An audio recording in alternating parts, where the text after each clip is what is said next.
So I'm going to get straight to it. So you got married at 39, and at the age of 40, you decided to try to have a baby. Mm-hmm. What has, and obviously it's resulted that you have been diagnosed with unexplained infertility.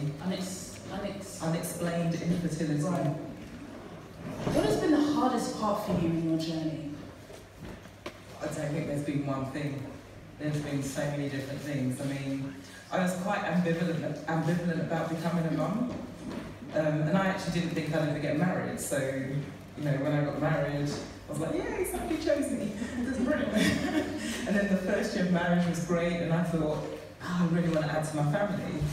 So we tried for 3 years, and then I had a year of fertility investigation to sit in front of a doctor to tell you that we can't find anything wrong with you or your husband, just keep trying, you know, you have unexplained infertility, but just keep trying, and then just pretty much pats you on the back and ushers you out the door. And then I remember going home and just collapsing on my bed, and that was it. I was done, I was crying, I could not stop crying.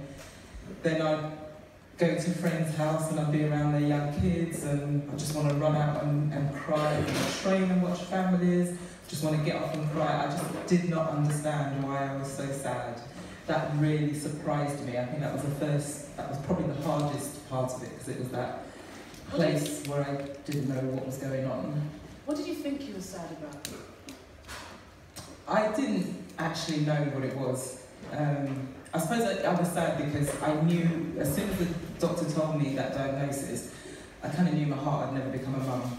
And that's when it hit me that I was childless and it wasn't going to happen. I was 43, 44 at the time. So I just knew in my heart it wouldn't happen, and it just really hit me like a ton of bricks. I want to kind of focus on expectation. Do you think that was probably one of the hardest things to kind of grapple with?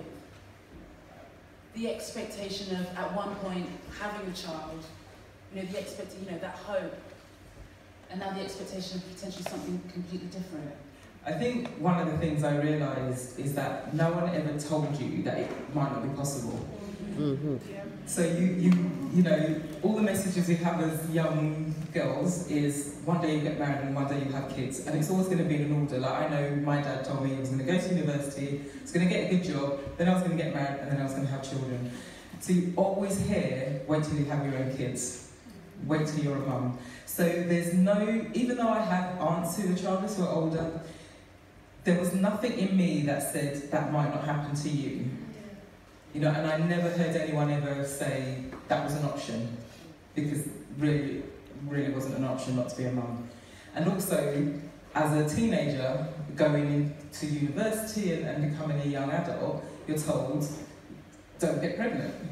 So again, you know, there's always an expectation that you're going to get pregnant. Actually, and no one tells you it could be hard either. Because again, you know, look at that boy the wrong way, you're going to get pregnant. You know, there's nothing in the messages we hear that says actually it could be hard and it might not happen.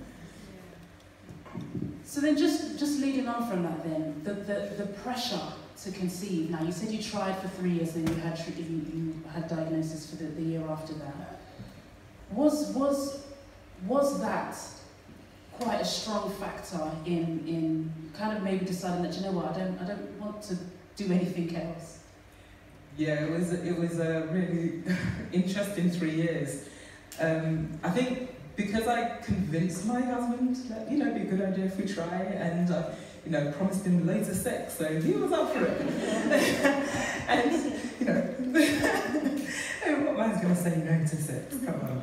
But so at the beginning it was nice because, you know, it was all romantic and we're going to have a baby and all the things were great, and then it got to a place where it was like, you know, if you want to kiss me, I'm like, just get on with it. I'm ovulating, get on the bed, put your trousers down, I want to go now. There was no romance, there was no foreplay, there was nothing nice about it. It was just literally, let's do it now, get on with it, be quick, come on, you know, we're on the clock, we've just got to get up, we've just got to do it.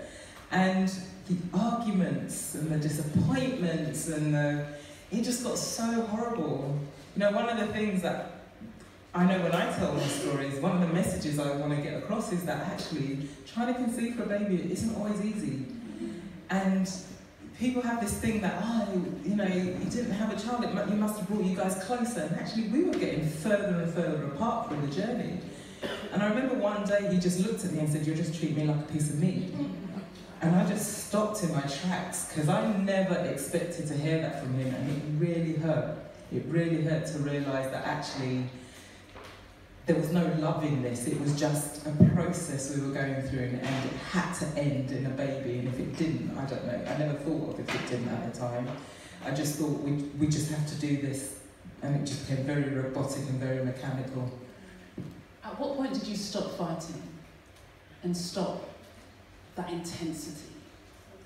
When I got told I had unexplained infertility, I shut down. I remember going home and I just wouldn't talk to him. I probably didn't talk to him for about 2-3 weeks, to the point where he thought, "Hang on, are you leaving me?" Because I didn't have any words to explain the sadness I was feeling. And I also resented him. I looked at him with hate and resentment, because I felt that he didn't want it as much as I did, and he didn't care. So I just didn't want to talk to him about it. I just couldn't. Now, you're no longer married. Technically, I still am. On paper, I still am. But we're separated, yeah. Now, we kind of had a little bit of a chat, and you were saying that sometimes a lot of people assume that it's because of, you know, the fact that you weren't able to have a baby, that was the reason that, you know, that you split. What were kind of the other underlying things that caused you to grow apart? What I realised is that communication was a huge part of this, or for us, a lack of communication. I think because, you know, I had some really wonderful times with my husband, and I have some beautiful memories that I'm always going to have with me. And we used to laugh a lot. You know, we did so much together. One of the things I realised is in those times it didn't matter that we didn't talk. You know, and when I say we didn't talk, it was we didn't talk about the important stuff, the hard stuff. We didn't know how to argue and then resolve the issues. So when I got into this place where actually I just pretty much shut down, I really noticed how much we couldn't talk, because then we couldn't work through it. It just became very, very difficult. And it was both of us. I'm not going to say, I'm not putting blame anywhere. It was both of us. And it just became extremely difficult then to get to a place that we needed to, because we had, and also I noticed kind of at the end how much we drifted apart, because it just is such a silencing experience. And when you don't have the words to explain it, how do you even talk about it? If you could, would you change anything about how things went down in that 4 years of trying and being married? I find that a difficult question, because, you know, I'm who I am now and I'm doing what I'm doing because of the experience I went through. So from that aspect, no, I wouldn't. Because I'm doing what I'm doing, I blog, I public speak, I have the interviews. I have so many other black women and women of colour coming up to me saying thank you. You know, I'm not going to say, "Oh, great, I don't have kids, so everyone's appreciating this journey I'm on." But it's such an honour to be able to be here and talk about this, and actually give other women permission to talk as well. I remember when I was working through my grief, one of the things I realised is women like me weren't being heard and weren't being listened to, and I really wanted to give us our voices back. And I couldn't have done that if it was different, you know, earlier on. But at the same time, it's really saddened me that my relationship didn't survive it. And you know, it's not to say other relationships don't, because there are relationships that have survived it, or continued, or whatever words you want to use. But for me, my sadness is around the fact that actually I wished we were better at communicating, and I wished we were better at holding each other when we needed to, or recognising that actually she needs to be held up. And one of the things that's stronger when, you know, we're perceived as strong is men take that as a negative, and then they don't see actually when you're weak and when you need to be held, and actually we do cry too. And I think that was one of the difficult things for me throughout the whole journey. Now you touched on a little bit about, you know, the work that you're doing now, and you know what your previous journey has led you towards. You also talk about self-compassion, and from just doing a little bit of research on you, it seems like self-compassion is one of those things that has helped you to heal and to move forward and to, you know, as I said earlier, to own your story and to accept your journey. Tell us what self-compassion means to you, or what it is. It means the love I gave myself. It means the hugs I give myself. It means that I can look at myself and still say, you know what, you're okay. One of the things that impacted on my grief, I remember when that grief hit me, shame came along with it. And for me, I had 2 terminations in my 20s, and I got to this place where I thought, okay, you know, I have to do this, and one day I'll be married and it'll all be okay and it'll be fine. And then I got to this place where it was behind me, so I didn't have to think about it anymore. And then when I was sitting with basically my infertility in front of me, I blamed myself. I felt all of that impacted on my ability to be able to conceive, and it was all my fault, and I'm a horrible person.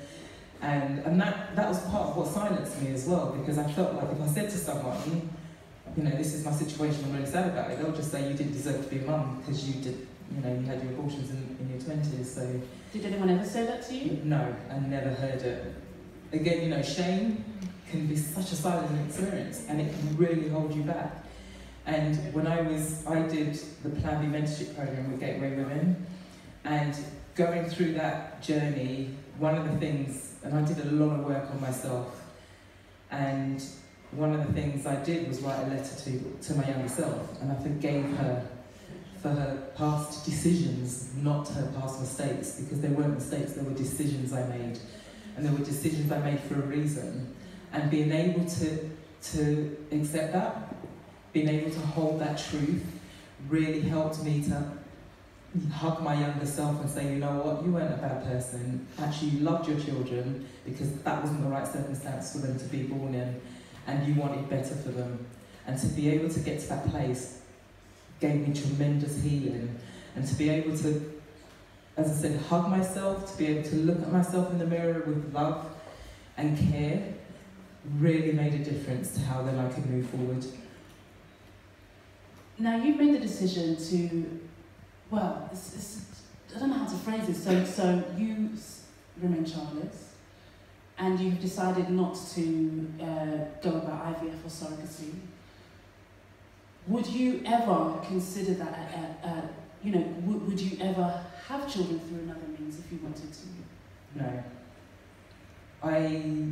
Again, during my grief process, when I got told I had unexplained infertility, I was told I could go for IVF. I would have to pay because I was 43, so I wasn't going to get it on the NHS. I also got told I had a 4% chance of conceiving, which for me was really low odds. But because the sadness was so strong, I knew I needed to understand what I was going through. I needed to understand my grief before I could make any other decisions. And when I worked through my grief, I realised it wasn't something I wanted to go and do. I did feel at the time that if I decided to go for an adoption, I didn't think my marriage would survive it. You know, we were fragile at that place, so I just didn't feel it was the right thing to do anyway for me and my marriage. Now I'm 48, I'm going to be 49 at the end of the year. It's, you know, I've moved so far now that as much as my grief will always be with me, you know, one of the things on my journey was having the hope of having a fulfilling life without children, was finding my alternative plan A or my plan B, and that has given me tremendous joy. I have a lot of people still telling me don't give up hope. I'm like, oh, I'll be 49 in a couple of months, what are you talking about? You know, women still want to come and pray for me. I don't know why. But also I've been on interviews where people say, we want to end it in hopes, we're going to bring on the ones who have the babies because of the miracle baby stories. And I'm like, but I have hope too.